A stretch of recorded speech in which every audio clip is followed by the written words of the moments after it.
नमस्कार दोस्तों, स्वागत है आपके अपने YouTube चैनल ग्रामीण स्टडी जीके पर। दोस्तों आज के क्वेश्चन है भारत के राष्ट्रीय प्रतीक, और इसमें 25 क्वेश्चन है जो कि लगभग हर एक एग्ज़ाम में बार बार रिपीट होते आए हैं। तो चलिए शुरू करते हैं पहला क्वेश्चन से। और यदि आप इस चैनल में नए हैं तो चैनल को जरूर सब्सक्राइब कीजिए, ठीक है। चलिए पहला क्वेश्चन देखते हैं। पहला क्वेश्चन कहता है कि भारत के राष्ट्रीय ध्वज की लंबाई और चौड़ाई का अनुपात कितना होता है। जैसे हम लोग का इस तरह का ध्वज रहता है तो उसका लंबाई और चौड़ाई का अनुपात कितना होता है। सही उत्तर होगा ऑप्शन नंबर बी, यानी कि 3:2, यानी 3:2 का अनुपात में जो है हम लोग का इंडियन फ्लैग रहता है, ठीक है। अगला क्वेश्चन देखिए। क्वेश्चन नंबर 2 कहता है कि भारत के राष्ट्रीय ध्वज के मध्य में बने धर्म चक्र का रंग क्या है। भारत के ध्वज जो राष्ट्रीय ध्वज हैं उनके बीच में जो धर्म चक्र होता है गोल जैसा, उसका रंग क्या होता है। सही उत्तर होगा ऑप्शन नंबर बी, यानी कि गहरा नीला होता है, ठीक है। अगला क्वेश्चन देखिए। क्वेश्चन नंबर 3 कहता है कि भारत के राष्ट्रीय ध्वज में बने अशोक चक्र में तिल्लियों की संख्या कितनी होती है। जिस तरह का अशोक चक्र होते हैं उसमें तिल्लियों की संख्या कितनी होती है।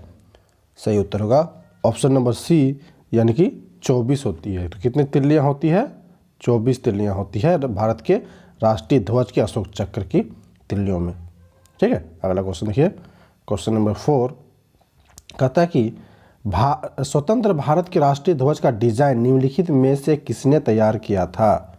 सही उत्तर होगा ऑप्शन नंबर डी, यानी कि पिंगली वेंकैया ने भारतीय राष्ट्रीय ध्वज के डिजाइन को तैयार किया था, ठीक है। नेक्स्ट क्वेश्चन देखिए। क्वेश्चन नंबर 5 कहता है भारत के राष्ट्रीय गान यानी कि नेशनल एंथम को कौन से हैं। भारत के राष्ट्रीय गान कौन से हैं। सही उत्तर होगा ऑप्शन नंबर सी, यानी कि जन गण मन भारत के राष्ट्रीय गान है, ठीक है। नेक्स्ट क्वेश्चन देखिए। नेक्स्ट क्वेश्चन है कहते हैं भारत के राष्ट्रीय गान के रचयिता कौन है। भारत के राष्ट्रीय गान के रचयिता कौन है। सही उत्तर होगा ऑप्शन नंबर बी, यानी कि रविंद्रनाथ टैगोर। गुरुदेव रविंद्रनाथ टैगोर जो है राष्ट्रीय गान के रचयिता हैं, ठीक है। नेक्स्ट क्वेश्चन देखिए। क्वेश्चन नंबर 7 कहता है कि राष्ट्रगान पहली बार कहाँ गाया गया था। पहली बार जो है राष्ट्रगान कहाँ गाया गया था। सही उत्तर होगा ऑप्शन नंबर ए, यानी कि 1911 में। 1911 में कहाँ गाया गया था, कोलकाता में गाया गया था, ठीक है। और 24 जनवरी 1950 को जो है 24 जनवरी 1950 को जो है ये भारतीय संविधान में इसे अपनाया था। भारतीय संविधान ने अपनाया था 24 जनवरी 1950 को राष्ट्रीय गान को भारतीय संविधान ने अपनाया था, ठीक है। ये आपको याद रखना है, बहुत इंपॉर्टेंट क्वेश्चन है। नेक्स्ट क्वेश्चन देखिए। क्वेश्चन नंबर 7 क्या कहता है कि भारत के राष्ट्रीय गान जन गण मन को संपूर्ण रूप से गाने में कितना समय लगता है। संपूर्ण रूप से गाने में कितना समय लगता है। सही उत्तर होगा ऑप्शन नंबर बी, यानी कि 52 सेकेंड, ठीक है। संपूर्ण रूप से गाने में कितना समय लगता है, 52 सेकेंड लगता है, यानी कि ऑप्शन नंबर बी सही होगा। नेक्स्ट क्वेश्चन देखिए। क्वेश्चन नंबर 9 कहता है कि भारत के राष्ट्रीय गीत कौन सा है। भारत के राष्ट्रीय गीत कौन सा है। सही उत्तर होगा ऑप्शन नंबर सी, यानी कि वंदे मातरम। और इस किन्होंने गाया था इसे, तो बंकिम चंद्र चटर्जी ने गाया था, ठीक है। बंकिम चंद्र चटर्जी ने गाया था। नेक्स्ट क्वेश्चन देखिए। भारत के राष्ट्रीय गीत के गायक की अवधि, भारत के राष्ट्रीय गीत के गायक की अवधि कितनी होती है, ठीक है। भारत के राष्ट्रीय गीत के गायक की अवधि कितनी होती है।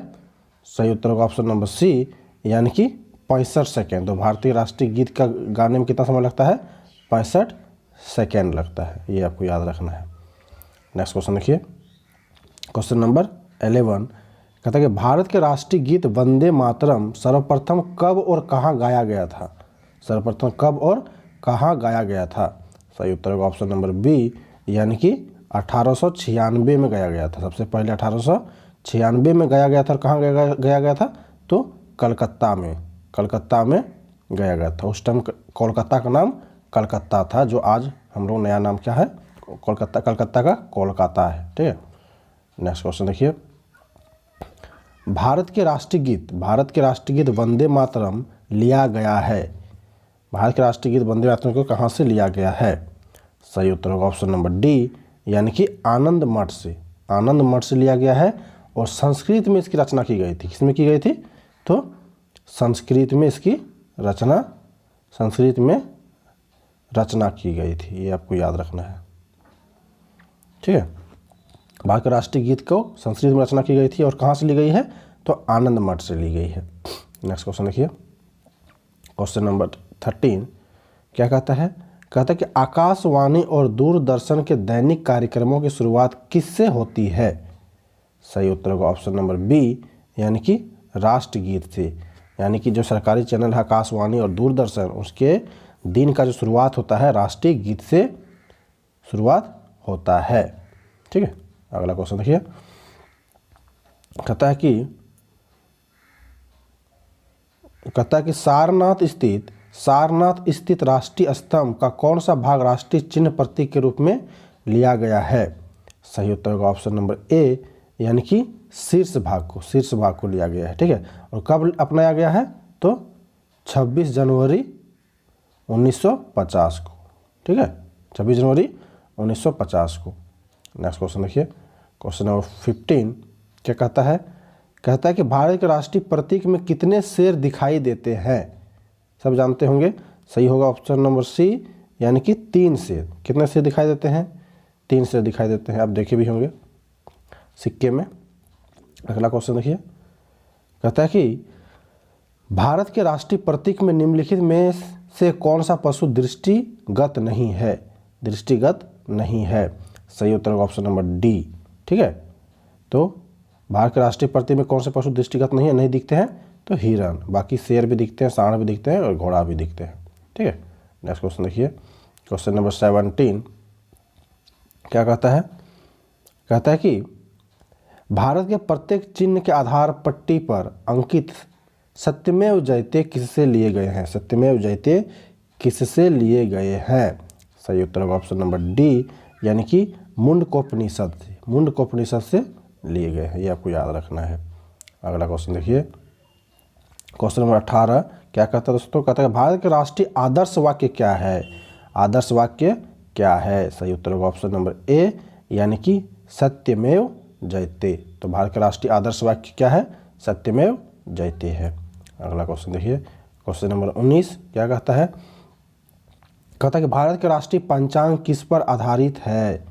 सही उत्तर होगा ऑप्शन नंबर 1, यानी कि शक पंचांग, शक संवत। ठीक है, शक संवत। भारत के राष्ट्रीय पंचांग किस पर आधारित है? शक संवत पर आधारित है। अगला क्वेश्चन देखिए, कहता है कि शक संवत का अंतिम माह है। सही उत्तर होगा ऑप्शन नंबर डी, यानी कि फागुन। अंतिम माह कौन सा है? फागुन। और पहला माह कौन सा होता है? तो चैत्र होता है। ठीक है, चैत्र होता है, पहला माह चैत्र और सबसे अंतिम माह कौन सा होता है? तो फागुन होता है। अगला क्वेश्चन देखिए, क्वेश्चन नंबर 21 क्या कहता है? कहता है कि अब कौन सा कैलेंडर दुनिया भर में सर्वमान्य है? सही उत्तर होगा ऑप्शन नंबर बी, यानी कि ग्रेगोरियन कैलेंडर जो है दुनिया भर में अभी मान्यता दी गई है, सर्वमान्य है। नेक्स्ट क्वेश्चन है क्वेश्चन नंबर 22 क्या कहता है? देखिए, कहता है कि हमारे राष्ट्रीय कैलेंडर की पहली तिथि ग्रेगोरियन कैलेंडर के किस तारीख के अनुरूप है? सही उत्तर होगा ऑप्शन नंबर सी, यानी कि 22 मार्च 1957 का। ठीक है, नेक्स्ट क्वेश्चन देखिए, क्वेश्चन नंबर 23 क्या कहता है? कहता है कि भारत के राष्ट्रीय पक्षी कौन सा है? सही उत्तर होगा ऑप्शन नंबर सी, यानी कि मोर। भारत के राष्ट्रीय पक्षी कौन सा है? मोर है। अगला क्वेश्चन है, नेक्स्ट क्वेश्चन कहता है कि भारत के राष्ट्रीय पशु कौन सा है? सब जानते होंगे, सही उत्तर होगा ऑप्शन नंबर बी, यानी कि बाघ। राष्ट्रीय पशु कौन सा है? तो बाघ है। और आखिरी क्वेश्चन है दोस्तों, कहते हैं बाघ से पूर्व भारत के राष्ट्रीय पशु क्या था? आज हमारे देश का राष्ट्रीय पशु बाघ है, उससे पहले कौन सा था? सही उत्तर होगा ऑप्शन नंबर डी, यानी कि सिंह था। कौन सा था? सिंह था। तो धन्यवाद दोस्तों। अगर ये वीडियो अच्छा लगा तो वीडियो को लाइक कीजिए और चैनल में नए हैं तो चैनल को सब्सक्राइब कर लीजिए। धन्यवाद। जय हिंद।